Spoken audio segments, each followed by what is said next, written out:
You want to hire the best person or someone who you think is better than you. Because if you surround yourself with the right people, you'll constantly be challenging yourself and they'll be challenging themselves. Not everybody's meant to be an executive. Everybody's got a skill.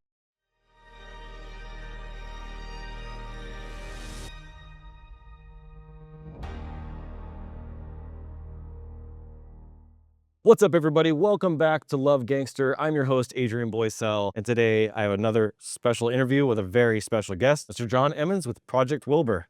How you doing? Good to have you here. Hey, pleasure. Absolutely. Yeah. So for those that haven't met you, that don't know you, give us a little bit of background. Who are you? What do you do? And where are you from? I'm from the Bay. I work with startups. I've been in tech startups for the last 20 years since I left teaching in 2006. Basically have been playing in that space since. I've done I've been on the executive team for 10 startups, co-founded 2 of them. 5 have exited and 5 have been expensive learning experience. Yeah, exactly. Yeah.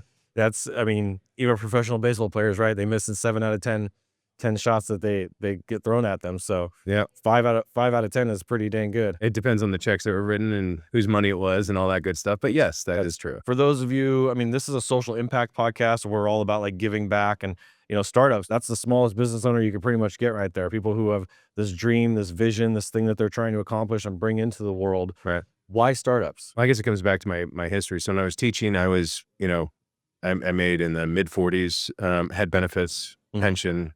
I had just gotten my tenure, and my buddy was starting a startup, and he was like, and I had just lost my dad, so I was starting to question where I should go and what I should do. So at that point, I was like, well, maybe I should listen to him. And I was like, all right, fine, I'll entertain what you're saying. And he offered me double what I was making as a teacher. That was an easy decision.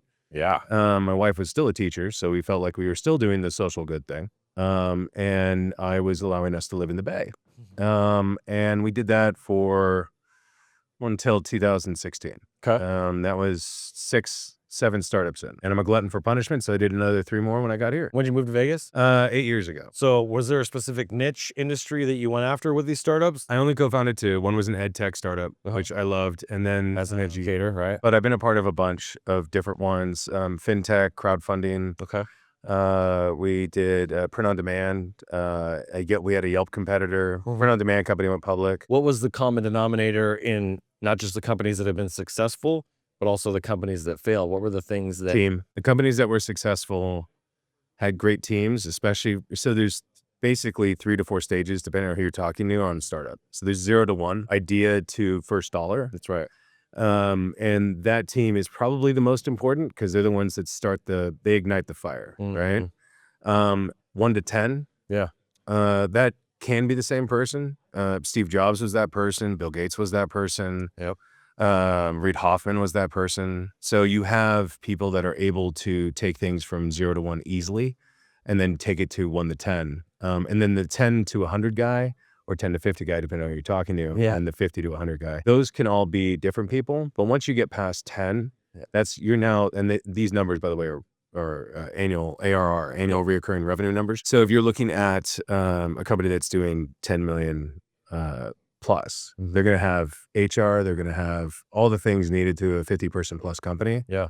And they're just now figuring out how to scale that appropriately. They're not always the same person. That guy that can go from 50 employees to 200 employees isn't always the same guy that can go from 200 to 1,000 plus. Yeah. Right. Well, there's a gentleman I interviewed yesterday who built a startup, HR company, and sold it to Walmart. It was really successful. And that's awesome. I asked him, because the same thing as like 0 to 10 or 0 to 1, 1 to 10, right? And then the 50 and 100, almost exactly like what you said. And I'm like, how did you find your abilities to be able to go from being from the very ground floor, first day by yourself, to selling and building $100 million company? Most companies, and from what I've seen and just what I've heard of in my space, is once you hit that like 10, 50, 100 million, they bring in somebody else that has the experience and has done exits, and just like Starbucks is doing and all these different companies do, they bring in these high level experts that have grown these companies. What is the difference between somebody who can build a company from scratch and take it all the way up to the exit or to a $100 million company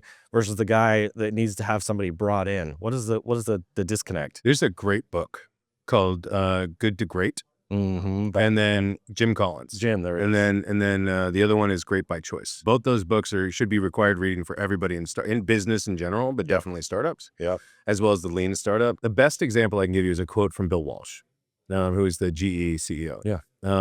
He said, "I always hired my replacement." So you want to hire the best person, or someone who you think is better than you.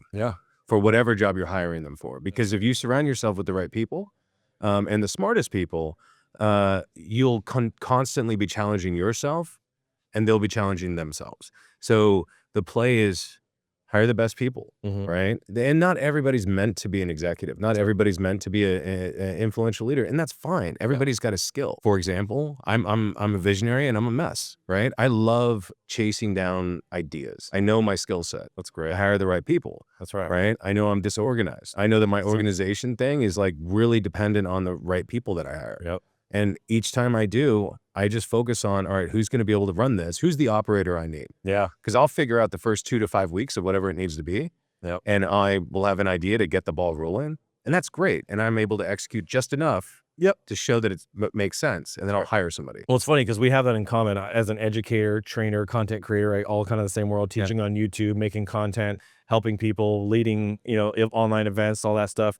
I noticed the same thing as I have that great visionary idea to start it, but I need talented people who are the integrators, right? You got the visionaries and the integrators. Right. And that was a hard part for me because I heard that advice very early on is hire somebody as talented as you or better. But that's easier said than done, especially when you're in the early stages of a 1 to 10, right, type of business, or 0 to 1 type of business. That's hard to do, to hire somebody that's as good as you, because why wouldn't they just start their own business, right? And so that was the challenge that I had. And then I heard some advice a few years later, well, find somebody that's 80% of you, right, in a specific area. And you can help them fill the gap of that extra 20% over time. And then, in a 90-day period, 6-month period, 1-year period. And so I started trying to take that path, and that has worked for me so far. How are you motivating them to get to the next 20? They have to be motivated. They have to have. How do you motivate them? By empowering them, spending time with them, educating them. That's why startups are important, because you basically motivate them by being an owner, right? And you do options, and you're like, hey, you have to hit these KPIs so you can get a release, right? You've got a cliff. Amazon actually has the best equity, or best might be the wrong word, a solid way to keep employees for 4 years. So they have a 10%, then 20%, then 30% equity release. Nice. Annually. And then what they do is basically they hire you for a 4-year term. And some people argue it's indentured servitude. Being with a big company that changes the world, that's a learning experience everybody should take on. Right. And now with college being less important, it's really about who you know and how you're able to get the interview. And that's part of the hiring process now. That's how I would motivate my employees and motivate companies that I'm advising or fixing. So that gives us, I think, a really good idea of your past and where you're at. You're a visionary. You've got these successful startups. What are you currently working on now with Project Wilbur? Well, Project Wilbur is a fixer. So it's a consulting group. We work with high net worth individuals, family offices, sometimes VC, but not as much. VCs like to be their own fixers. Which is fine. They should, there's room for everybody. There's 1.8 million businesses in the U.S., so lots of room. Or no, there's more than that. I was gonna say there's a lot. No, there's a lot more. There's 1.8 million a year, I think, that gets started. There's like 1 million of people retiring a year right now, or something like that. It's 60,000 a day or something like that. It's ridiculous. So it's 100 and something million businesses. That's what it is. That's right. Project Wilbur fixes stuff. Right? We're strategy consultants. We fix things. We focus on 3 different buckets. One is software development. We're very good at that. We've got a team in near shore, Latin America. So we could fix anything software related for usually a third to half the cost of the U.S., which is great. And you're dealing with a U.S. company that owns that. So it's a pretty safe bet because we're accountable.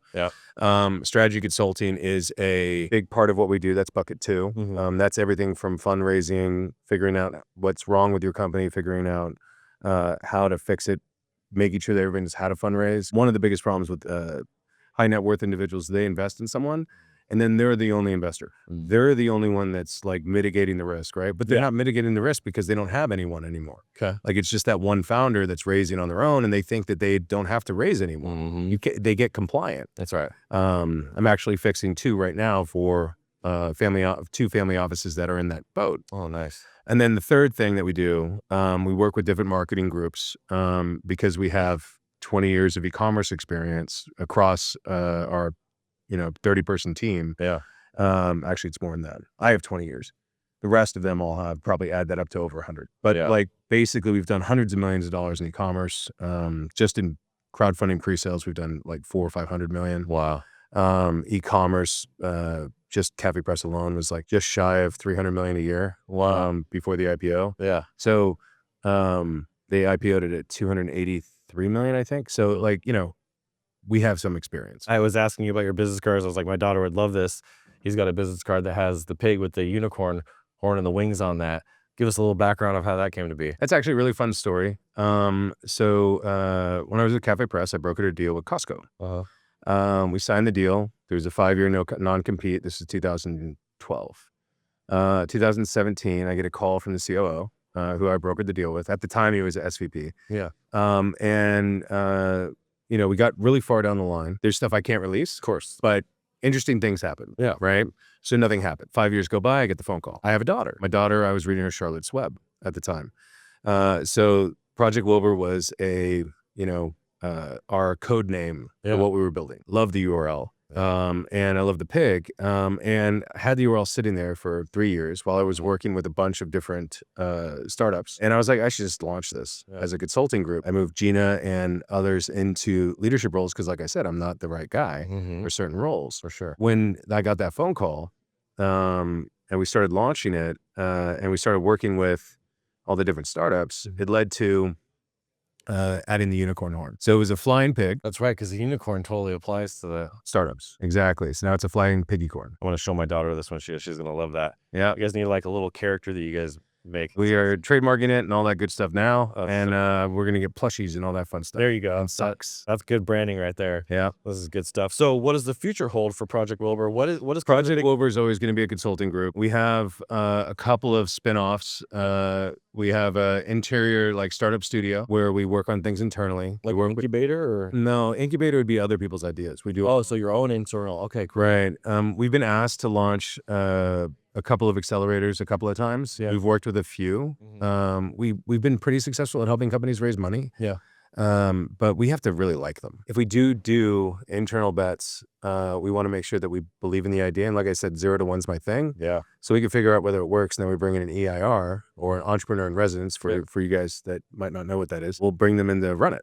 If it has started with making that first dollar, we usually, because we like fixing things and doing the 0 to 1, we'll bring somebody in that grow it. That's beautiful, man. That's exciting. I'm excited to meet you. For those of you that are in this space that are looking for that kind of a support, that want a consultant to come in here and help fix things, definitely reach out to John. Every episode, I like to end with some sort of challenge for people that come on the show, and they get to challenge the audience, the people that are watching this, of going out and making a difference in somebody's life today.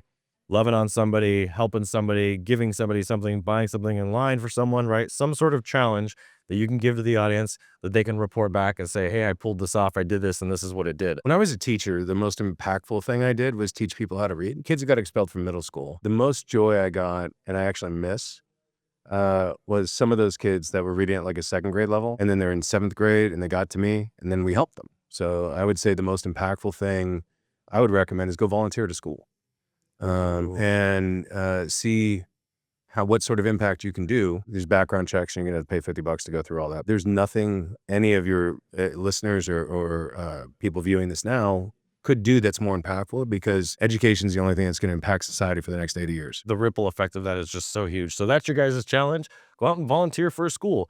And that could be not just like a public education school, right? That could be any school, a Montessori or whatever. Go volunteer. There's public Montessori schools now too. See, public Montessori schools. So go out there. We want to hear from you. I want to hear what you did, hear your story, because you can share that on social, share it with us, tag us in the video. We want to hear back. Are you swimming with the fishes? Capiche? All right. Well, this is the Love Gangster. I'm Adrian Boysel. We'll see you guys on the next episode. Thank you so much, John. And as always, keep looking up.